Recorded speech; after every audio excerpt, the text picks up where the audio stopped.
different composers, and Ludoslavsky, you know, and it makes me think of all these pieces that I did with Kronos, and Ludoslavsky was, I think, is one of the greatest quartets ever written. To me, it's sort of like the 7th Bartók quartet. Bartók wrote 6 quartets, and then the Ludoslavsky quartet is great, but it has, you know, I don't think of it as improvisation in a way, but basically that is what it is, because he'll have these different areas where you play something, but you can play it for you know, it's how long you play it is based on what else somebody else is playing. So it's really flexible, and it's not the same every time.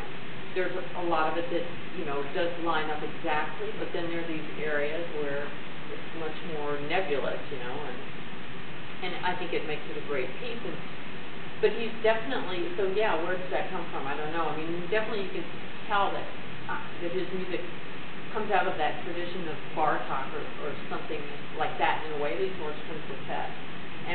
But yeah, somewhere along the line, these ideas were introduced to him too, or, you know, somehow, yeah, what comes first, I don't know, who starts it all. Did he only write one string?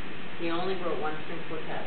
And actually Kronos asked him to write another string quartet, and he said that he felt that that was his quartet, and that he couldn't necessarily do anything else with it, so, you know, that was his statement. And in a way, I can understand that, because it was such a good piece, you know, it's such a good piece.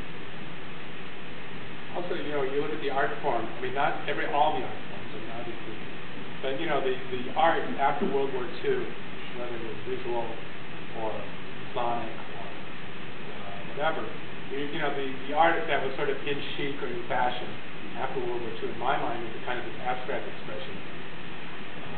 And it just took form in many different genres of art and music. But these ideas of pointillism and atonalism, you know, layers of harmonies, or, you know, multi-layers of harmony, breaking apart and the breaking out of rhythm or complex rhythms.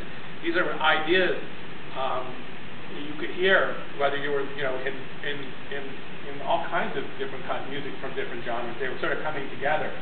They're not coming together, but they were sort of in the air. Whether it was a Jackson Pollock painting, or something, you know, one of the early Philip Guston paintings, or whether it was like one of the early brass scores of Morton Feldman, or one of the, you know, Braxton's 3 compositions of Delmark in 1967. They were even if they didn't even know each other. None of these, you know, even there was no connection whatsoever.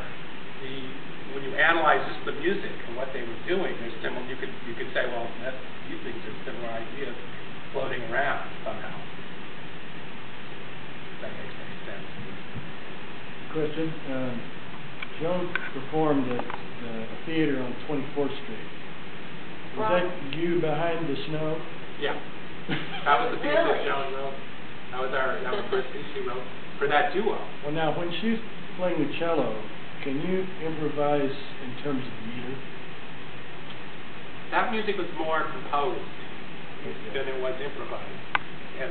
That's true. There were some remember there